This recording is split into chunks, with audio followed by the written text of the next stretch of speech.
अतिक्रमण जहाँ हटाया जाए वहाँ पे हमें आपत्ति नहीं है, लेकिन अतिक्रमण के नाम पर आप चाहेंगे कि शहरों में हम हाईवे बना दें, गाड़ियां जो है वो 80 की स्पीड से चलने लगे, वो तो संभव नहीं है। लोगों के रोजी रोटी उजाड़ने का कोई मतलब नहीं है। एक बात, गांव देहात में जो चाक पोखरा पे बसे हुए हैं लोग, जो लोग सरकारी जमीन पे बसे हुए, उनका घर तोड़ने का कोई मतलब नहीं। सम्राट चौधरी जब गृह मंत्रालय संभाले तो उन्होंने कहा कि सारे क्रिमिनल को हम ठीक कर देंगे। क्रिमिनल तो ठीक नहीं हुए, क्रिमिनल तो उनके पार्टी में बैठे हुए हैं सब।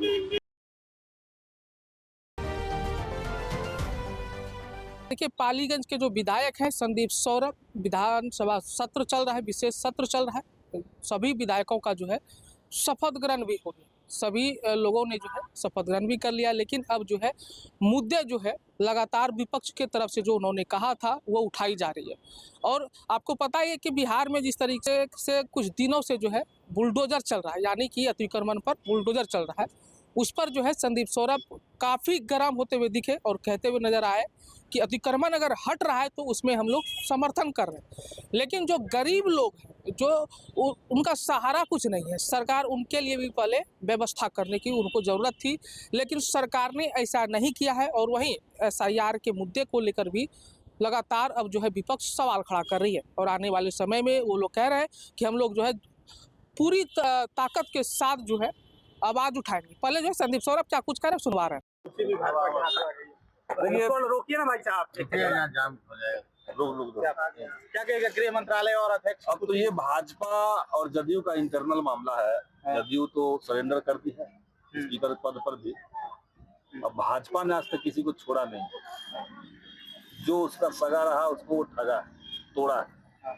अब नीतीश जी क्या करते हैं, कैसे संभालते हैं इन परिस्थितियों को, ये तो वही जानते हैं, वही बेहतर तरीके से बता पाएंगे। अच्छा सर, अतिक्रमण लगातार हटाई जा रही है, आप देख सकते हैं कि अतिक्रमण जहाँ हटाया जाए वहाँ पे हमें आपत्ति नहीं है, लेकिन अतिक्रमण के नाम पर आप चाहेंगे कि शहरों में हम हाईवे बना दें, गाड़ियां जो है वो 80 की स्पीड से चलने लगे, वो तो संभव नहीं है। लोगों के रोजी रोटी उजाड़ने का कोई मतलब नहीं है। एक बात, गांव देहात में जो चाक पोखरा पे बसे हुए हैं लोग, जो लोग सरकारी जमीन पे बसे हुए, उनका घर तोड़ने का कोई मतलब नहीं है। इसी सरकार ने विधानसभा के अंदर ये कहा था कि बिना वैकल्पिक व्यवस्था के हम किसी का घर तोड़ेंगे नहीं। अब सरकार कह रही कि हाई कोर्ट ने आदेश दे दिया है, तो हाई कोर्ट के अंदर जो सरकार के प्रतिनिधि होते हैं, जो पब्लिक प्रोसिक्यूटर होते हैं, उनकी जवाबदेही है कि सरकार की नीतियों से कोर्ट को अवगत कराएं। नालंदा वाले केस में ये नहीं किया गया और इसलिए हाई कोर्ट के जजमेंट का हवाला देकर के गरीबों का घर तोड़ा जा रहा है। यही सम्राट चौधरी जब गृह मंत्रालय संभाले तो उन्होंने कहा कि सारे क्रिमिनल को हम ठीक कर देंगे। क्रिमिनल तो ठीक नहीं हुए, क्रिमिनल तो उनके पार्टी में बैठे हुए हैं सब। ठीक कौन हो रहे हैं? जो गरीब हैं, जो दलित हैं, वो उनको परेशान किया जा रहा है, उनके घर तोड़े जा रहे हैं, उनका रोजी रोटी छीना जा रहा है।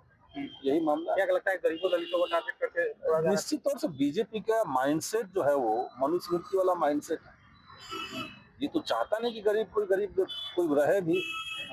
लूट लो, पीट दो, डरा के धमका के कैसे भी करो, सामंती राज कायम कर दो बिहार के अंदर, दबंगों का राज कायम कर दो। सर क्या संख्या बल आप लोग की कम है, विपक्ष की कितना? संख्या बल कम है, लेकिन ऐसा थोड़ी कि हमारे पास मुद्दे नहीं है, हमारे पास विल पावर नहीं है। लड़ाइयाँ देखिए संख्या के बल पे नहीं लड़ी जाती है, लड़ाइयाँ जो है इच्छा शक्ति के बल पे लड़ी जाती है। पहले भी हम लोग संख्या में सरकार से कम ही थे, लेकिन हमारे किसी बात का जवाब तो उनके पास नहीं था। आज भी हम कम है और हम जो मुद्दा उठाएंगे, देखते हैं सरकार क्या जवाब देती है। तो आपने संदीप सौरभ को सुना, उनका स्पष्ट रूप से कहना है कि जो गरीबों पर बुलडोजर चला है, सरकार उनके लिए भी सोचे। अगर जमीन मुहैया नहीं करा सकते तो आशियाना उनका नहीं उजाड़ना चाहिए। ऐसे में आप लोगों को क्या लग रहा है, कमेंट बॉक्स में जरूर बताइएगा।